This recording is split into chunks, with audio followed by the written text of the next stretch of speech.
Evo France is in full swing. I'm recording this on October 11th. This is technically one day after day one, but I have a lot of matches to bring you from day one. I have 4 matches for you today, and the theme of these matches and what I want to focus on is how do these high-level players find consistency in a first to 2? You know, the pools matches, you never know who you're going to fight. They don't have a rank by their name, so you can't predict how they're going to play. You can't tell if they're console or PC, so you can't tell if they're Wi-Fi or wired.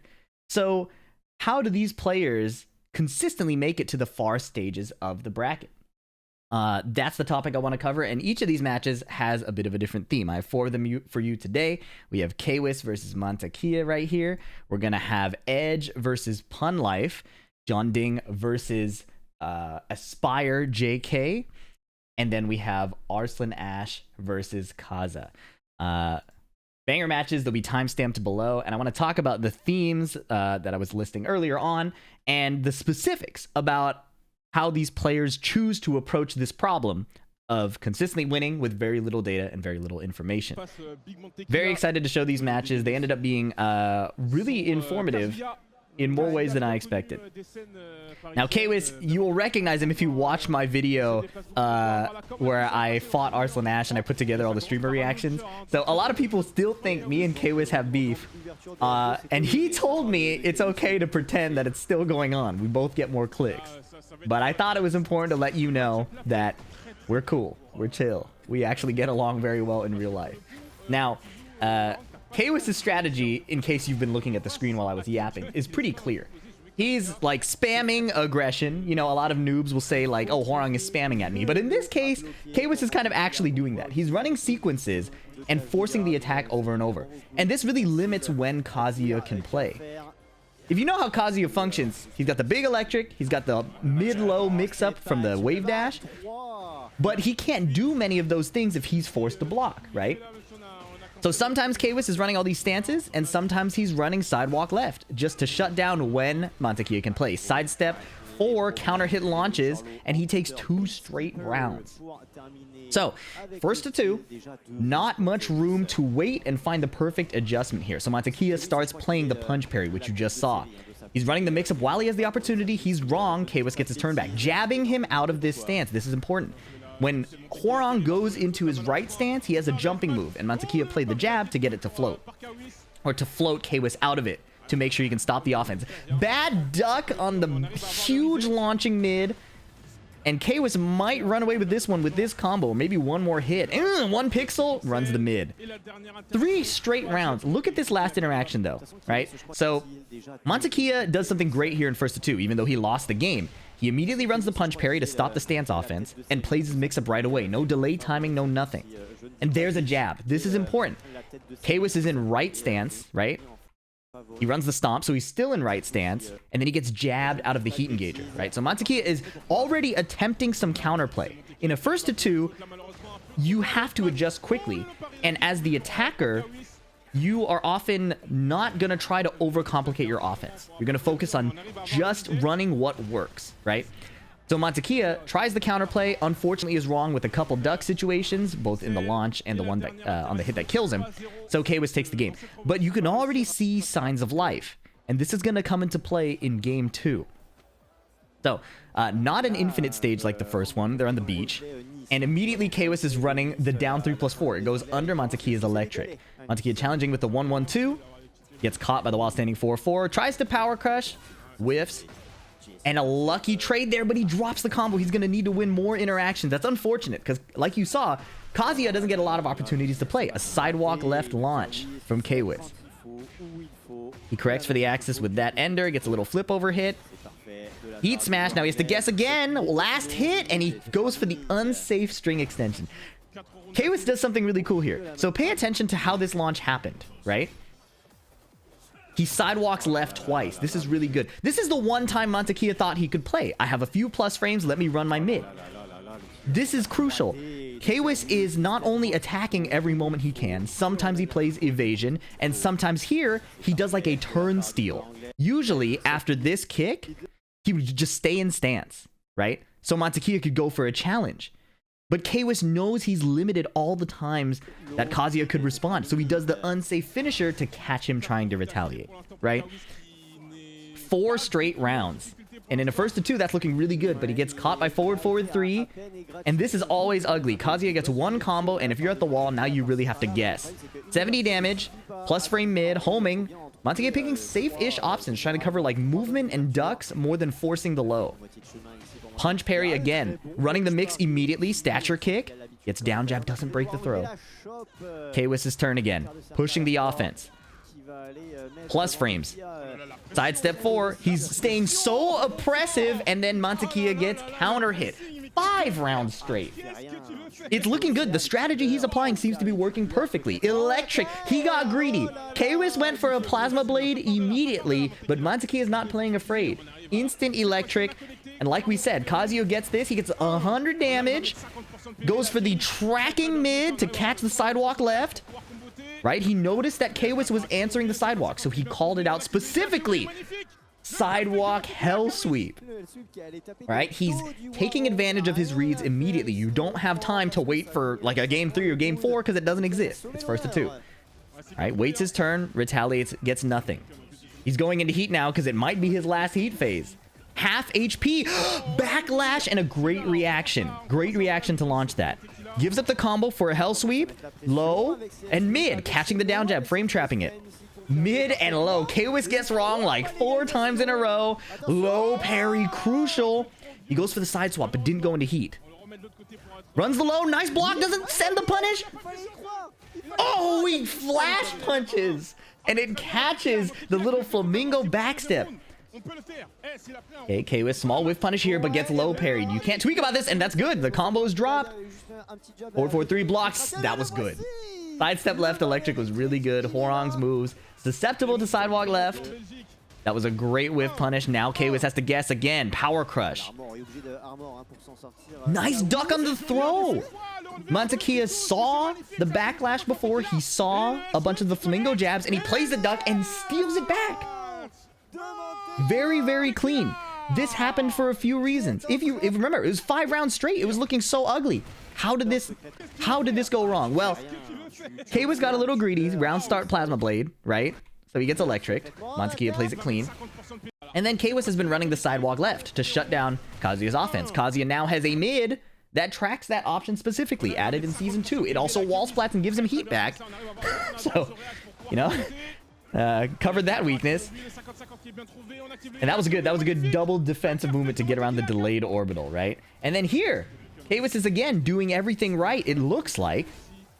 But the backlash, right? I was saying that Kwist spamming aggression and offense is good, but Mantequilla is ducking. He's not playing like sidewalk button against the flamingo stance.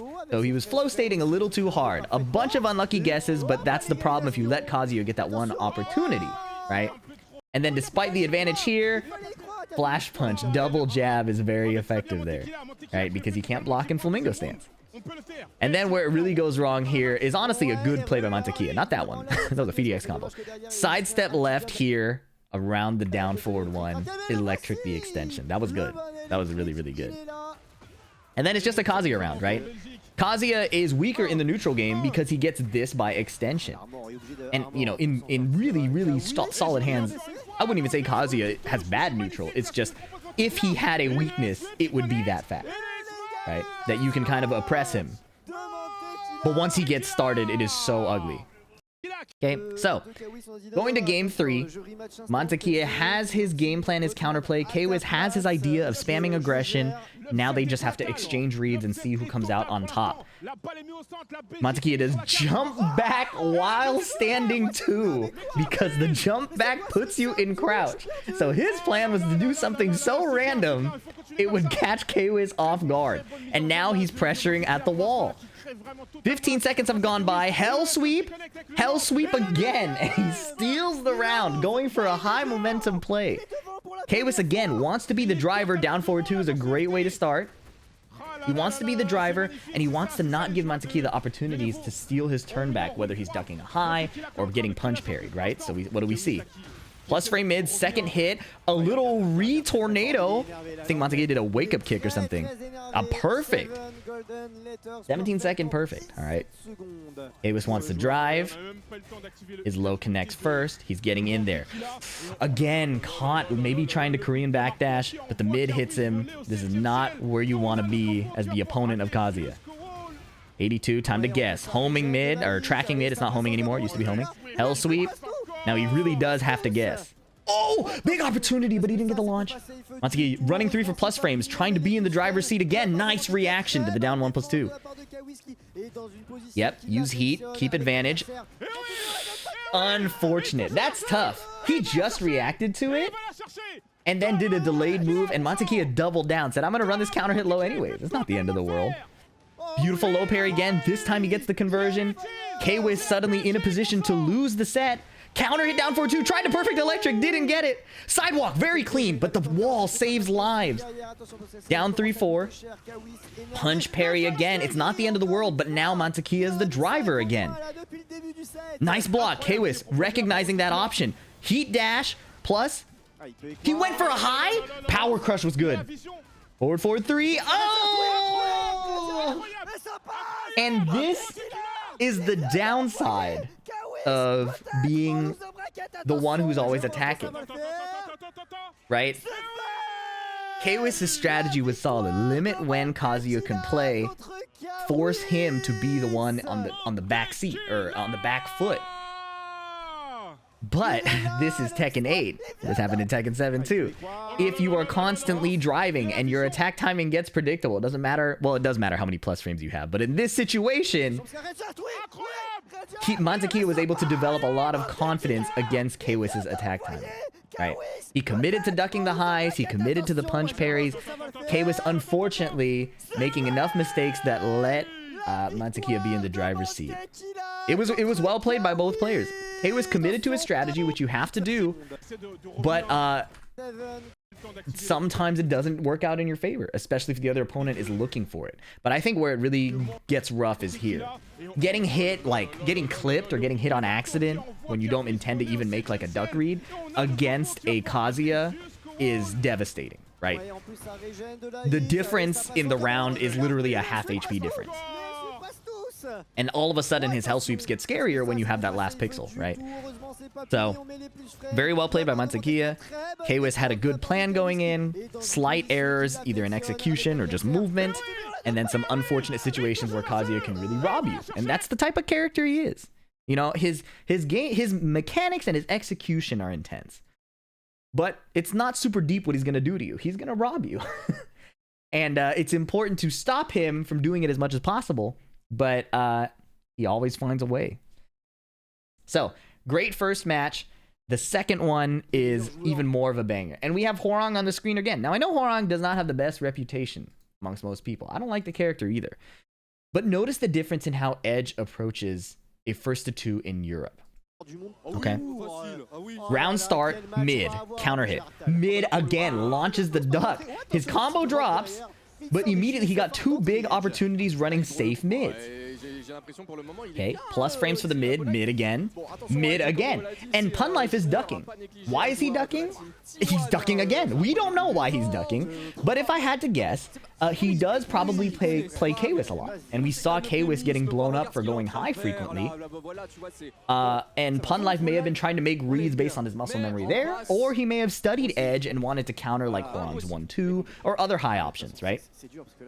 But Edge is doing something great here against the European playstyle.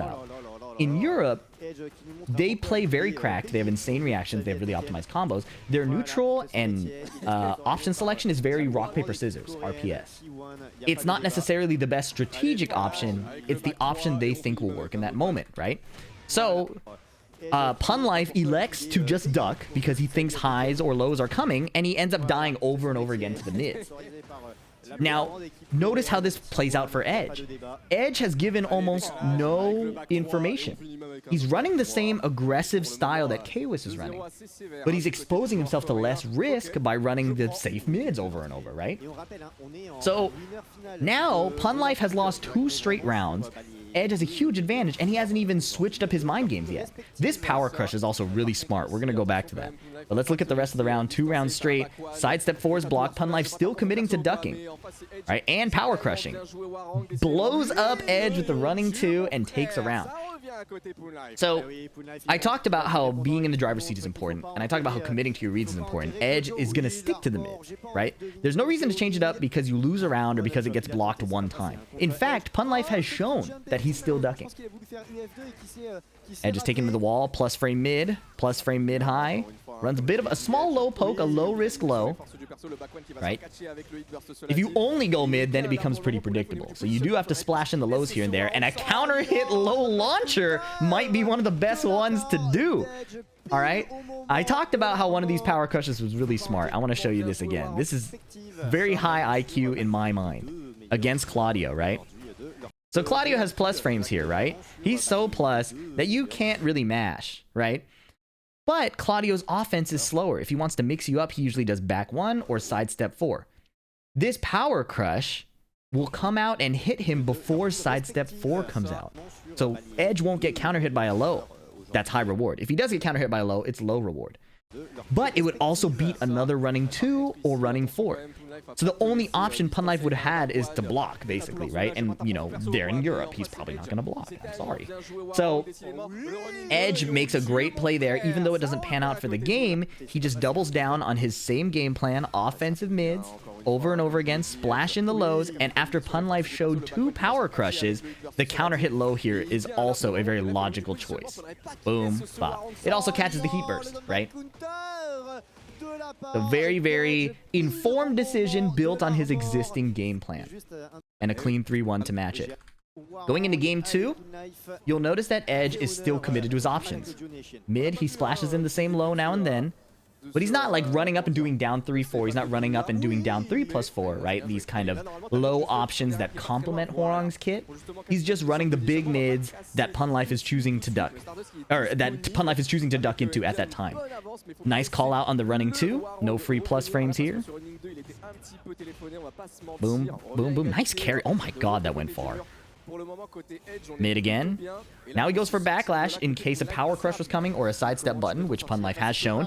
Duck, but no launch. Tries to power crush again and gets grabbed. Punlife now, huge initiative. Mashes that opportunity, or mashes that option again. The right stance 2-3, right? It's a good option, right? Hwoarang has a lot of ways to make plays after the jab comes out, so you have to really be looking for that high. And by doing it twice, he can get a better sense of where Punlife's head is at, right? Again, in first to 2, being committed to your options and not over-adjusting on offense is pretty important. Right? It's a fine balance, though. We saw that Kwis didn't adjust enough. Edge is choosing to be stubborn in some areas and not stubborn in other areas. Okay, oh, gets caught hitting his heat burst button, I assume. Little frame trap there. Gets counter hit, but he doesn't rip the second hit. Ugly situation. Power crush. Oh, he got... That situation was disgusting. I'll play that back. Ugh, and then Punlife ducks again. What happened there? This is what happened. He does up 4 into right flamingo. He does right flamingo 2 jab, which is very plus. And then there's natural pushback because he hit an armor move. Hwoarang can also get an enhanced back step when he switches out of right stance to hold back. And I think it's a combination of both of those things. The power crush absorption pushback, but Hwoarang has nowhere to go because the wall is there, and that little back step. And that 2-throw is a punish, which is insane to me. And then Punlife gets caught by the Peacekeeper ducking again. Remember, so Edge hasn't suddenly started going low. Edge hasn't suddenly started doing throws. The mids are working, so he plays a bunch of the other Tekken around it. Sometimes in stance he'll run the low, but in neutral, sometimes he'll just do the big mid. Stance change while he has some pressure. Sees a sidestep duck. You know Edge will have seen that. Jab, but it's a bit too slow, or he recovers too quickly to get hop kicked. Mid, mid, high, high, high, mid, mid to catch some movement. All right.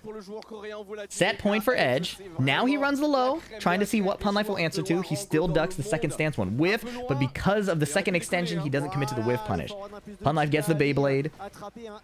Nice combo. These dudes are so optimized. Every single time, you know they're going to hit the combo. Great power crush. Absorbs Claudio's install. He's out of there. Doesn't get a wall splat. Oh, but that mid is guaranteed in heat. Fishes for the counter. Oh, mid launcher.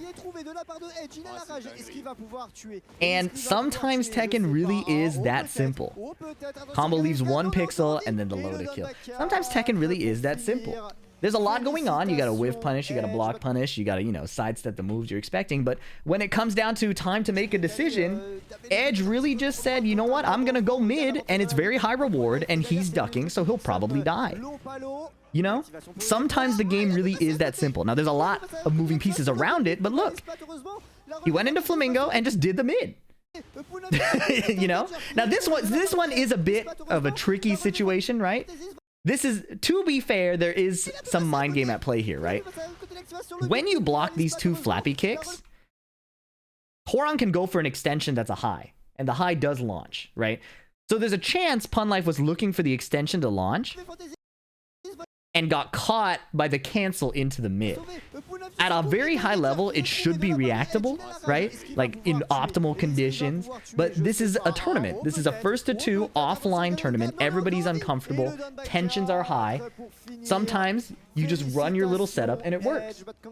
And again, think of the risk, right? Like, great message from the chatter. The risk to Edge here to run the mid is like none. He heat dashes and now he's +5, right? It makes total sense.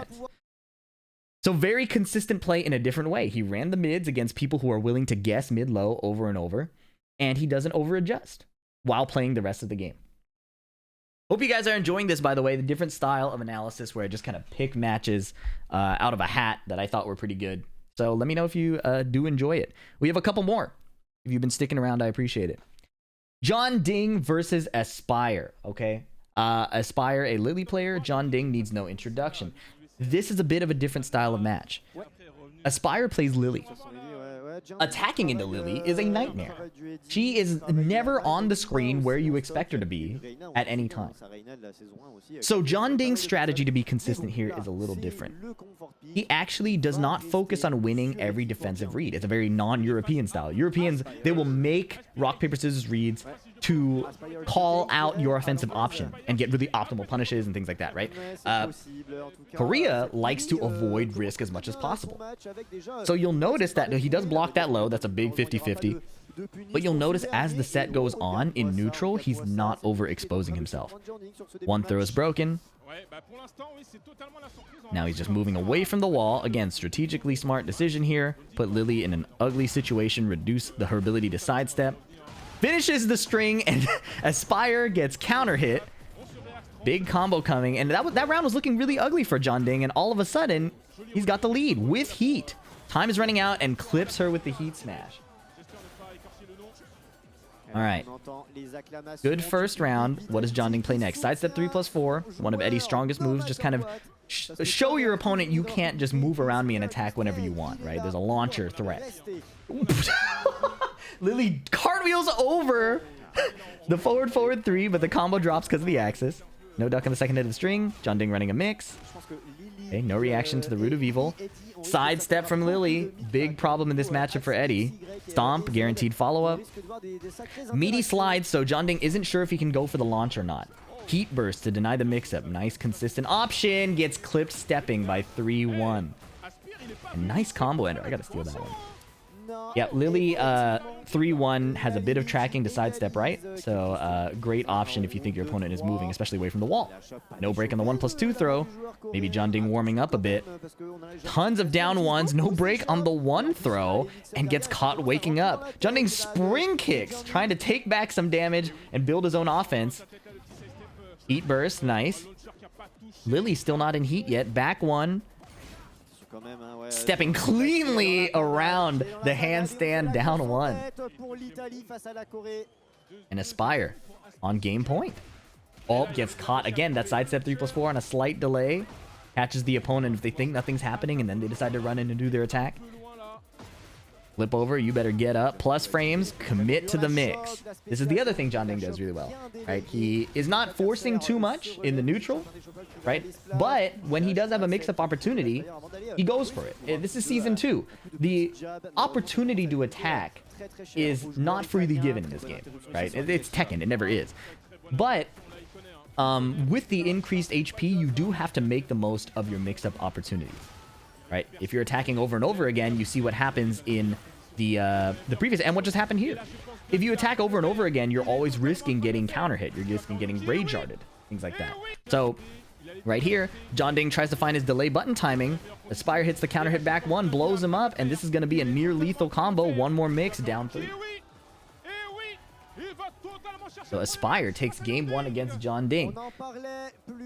I talked about how experienced Jeondding is. Well, yeah, I'm talking about another video. Talking about it here. He's been in this situation before. Losing the first game is no reason to tweak. But again, you have limited windows of opportunity to make your adjustment. So what is Jeondding going to do? Attacking Lili is not the most consistent option. His mix-ups have been kind of working out, but he is taking some big hits when he doesn't need to. So let's see how he adjusts. Bunch of quick pokes, 1-1-3. Eats the slash kick with punish. Good looks. Strong arrow tailspin, heat burst. Nice carry. Not the best combo, but you know. Oh, he sidesteps around her with the handstand transition. 1-1-3, get off of me. Counter hit. QC of 1-4 is catastrophic, but Aspire gets a little ambitious with that forward 4-3. Jeondding delayed tech roll, heat smash with punish. Simple. Sometimes you gotta not commit to hitting them as they're waking up. This is something I see in a lot of beginner Tekken, where you want to go for your wall ender, you want to go for more hits, but if a sidewall can ruin your offense, especially if the opponent is tech rolling and gets your back. So, like right there, but the power crush realigns, trading with the sweep. Now Aspire running the offense. Mid is blocked. Jeondding had no reason to duck there. 1-2. Okay, down 1. Trades back with a low himself while standing 4-4. And Aspire tries to rob with Divine Step, but gets floated by down 4-2. Quick low poke, whiff. Oh, but he wasn't ready for a big punish. Just a 1-2. Okay, running the legs a couple times. Jeondding just fights back. Sidestep 3+4 is blocked. Okay, extending the string, 3 hits. Poke the rear, get out of there. Jeondding not committing to a big back turn punish in case Lili goes for the power crush. He's keeping it simple. And look at that. He kept it so tight, just not getting clipped by the big hits, not getting counter hit, and eventually he just won the damage race, right? Didn't force many opportunities, didn't force any mix-up stances, just found the windows he needed to find. And I know it seems so like, oh, he just started winning. Again, sometimes Tekken really is that simple. If you're not dying to big hits, then you have more opportunity to make the small plays that add up. Spring kick, small punish again, but Jeondding is building a huge lead here. Half HP. Unexpected option there. Getting counter hit there is pretty, like, that would happen to many people. Not many Lili players will just do the voila after a raw back one like that. Okay, but he sidestep heat burst. And look, with his heat state, he still has so much gray health. Counter hit back one, but no wall splat. Ooh! Down 1-2. Big sweep. Hold on, it suddenly matters, but the extension misses. Jeondding commits to the sweep. That was important. Again, when he gets the mix-up opportunity, he doesn't just delay and eat a rage art or delay something. Sometimes you have to run the mix and be willing to die. Counter hit, confirm, back 1. Poke the legs, homing option in case she steps. And how many Lili down 1s and down 3s have hit? Jeondding is straight up letting it happen. He's not concerned at all about these lows connecting because they're not that scary. He's dancing around and gets counter hit. That's what happens if you play around too much. Look at the consequences of that, right? Lili wants to counter hit you and wants you to get hit by like her hop kick or like a big forward 4 or a cartwheel. The lows themselves are just there to get you to interact, right? So that whole, all that HP Jeondding lost is because of the counter hit back 1 and the snowball after from the Feisty Rabbit mix. 1-2 whiff and caught her stepping with the heat smash. So Jeondding, despite these small, like, catastrophic decisions, is still closing it out. Lili mixing, wow, down forward 4-4 hit. Lili's just mixing small pokes. Jeondding willing to take the lows and find a big opportunity later. Nice block and punish. Interrupt the forward 4. And this is the advantage of letting the Lili hit you over and over. She gives away her attack timing. We saw this before, right? With Mantequilla versus Kwis. We saw it with a bit of Punlife against Edge, but mostly here, right? You see that Jeondding doesn't fish for the counter hits early. He lets Aspire do as much as possible, which you kind of have to do against Lili anyways. You have to let Lili drive, and it gives you more opportunities to make counterplay. 4-4-3's block, beautiful block. And a while standing 4 confirmed that I've never seen before. I wonder if that works on Eddy consistently. Okay, standing 3. Jeondding just chilling. Finding a low poke. It whiffs! Catastrophic. Lili's a counter hit character. She also wants to sidestep your stuff. I should, be clear about that. It's not just counter hits and hop kicks. It's also sidestepping your offense. Which is why Jeondding has to chill out. Mix up. Okay, but he gave up the wall position, and that's a disaster. That's an absolute disaster for Aspire. Tech roll, but still there's a wall there. 1 hit. 2nd hit. Oh my goodness! Using the stage position to completely shut down Lili's movement. Yeah, he was terrified. Understandably so. Right? Look at how patient Jeondding plays, and it still is not guaranteeing. Like, look at this lead. He's so patient, and 1 counter hit leads to this mix-up situation, right? Which he gets hit. Mix-up situation again. Guaranteed follow-up.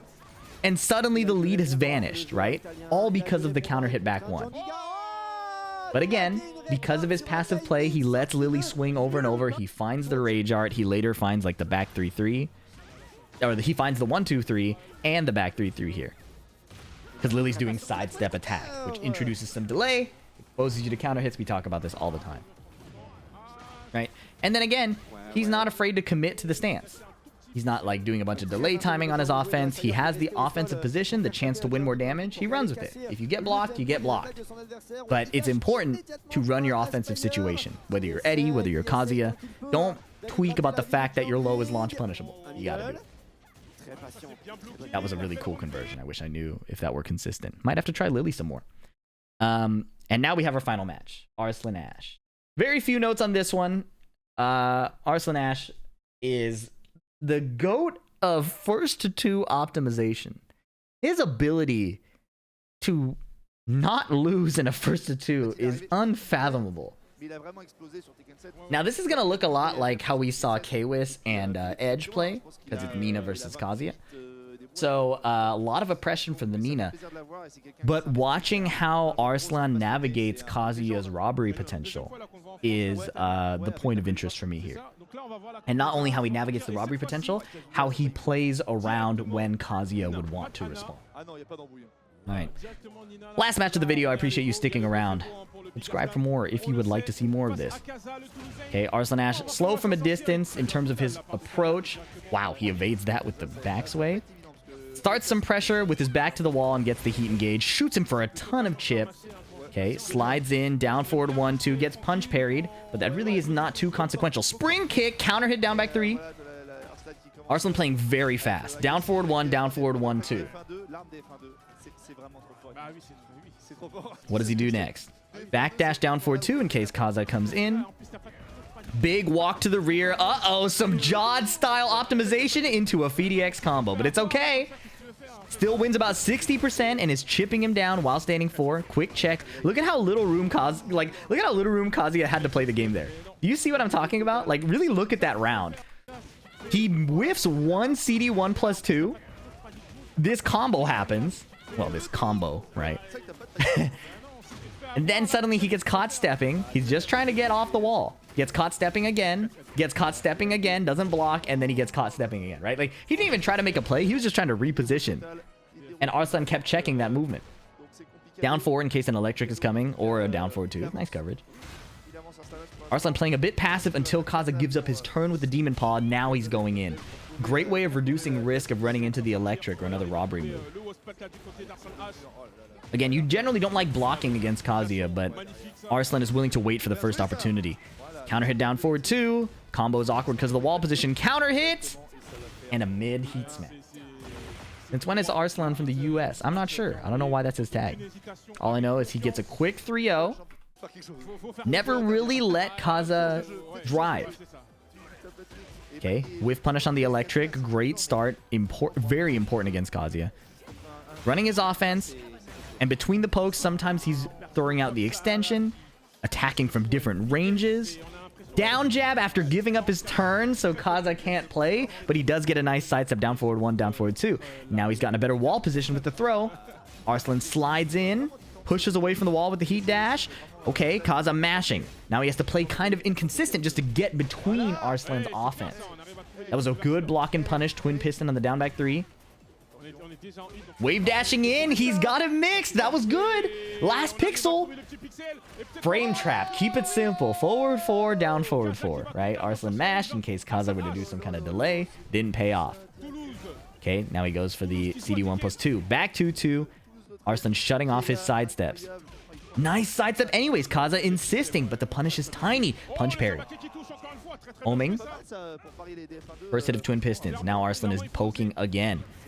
Backdash, sidestep, heat burst. Again, it looks like Kaza gets an attack opportunity, and then it's gone. And now he has to make one big hit into a big mix. No one home for the heat dash. Arslan Ash biding his time, chilling out, and finding his own heat smash. Arslan Ash dialing up the speed, noticing the opponent has a lot of comeback potential, and just chills out a little bit. Like, are you going to actually come at me? No throw break. Down forward 1, dash, chain throw, get off of me. And look at that. A wild option to back sway 3. Or back sway 4, I think. But Arslan has been oppressing Kaza so much that there's like no opportunity to respond. So Arslan is aware of where the gaps are, and sometimes he plays a big, like, a big call out on that timing, right? Kaza has no window to play. I rewound it just so you can see again. Kaza has no window to play, breaks the chain throw. Finally, it's my turn, right? Back sway. Like, in any other situation, Arslan runs up again and does, like, down forward 1-2. That's why Kaza swung with his down forward 2. But Arslan is making that slight tweak to call out when you're sick of his pressure. And the reward is so high. The reward is so high. Yep, look at the damage, look at the wall position. It's everything you would want out of a combo like that. And here, another mash, right? Arslan has been controlling him non-stop. Kaza gets huge, like, small plus frame advantage here, +2 and crouch. So he tries to play a sidestep just to stabilize the wall, maybe build his offense later. Arslan mashes the tracking option, or he mashes this and it counter hits Kaza. And the payoff is huge.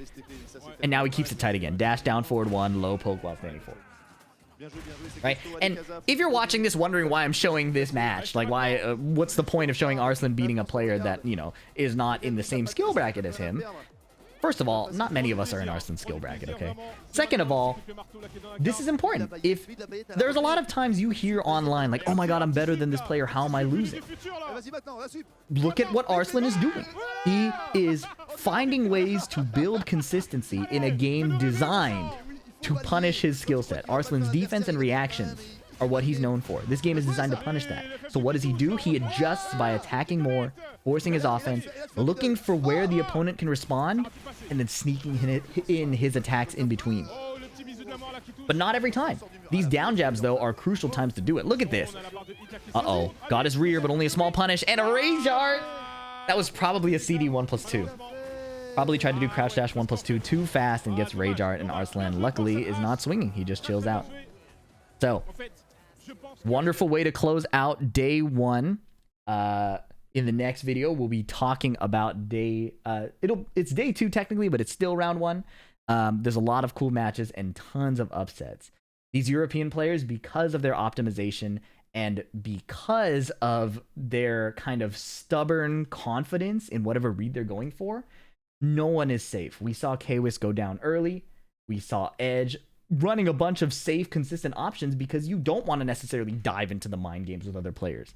We saw Jeondding lose a game early on and have to really solid up and play less. So watching these high-level players navigate the treacherous waters of EU is always something I will learn a lot from, because the EU players beat the crap out of me consistently. That's all I got for you today. Or maybe for the next few hours. We got more videos coming. Like and comment if you enjoyed this. Subscribe for more, and I'll catch you in the next one.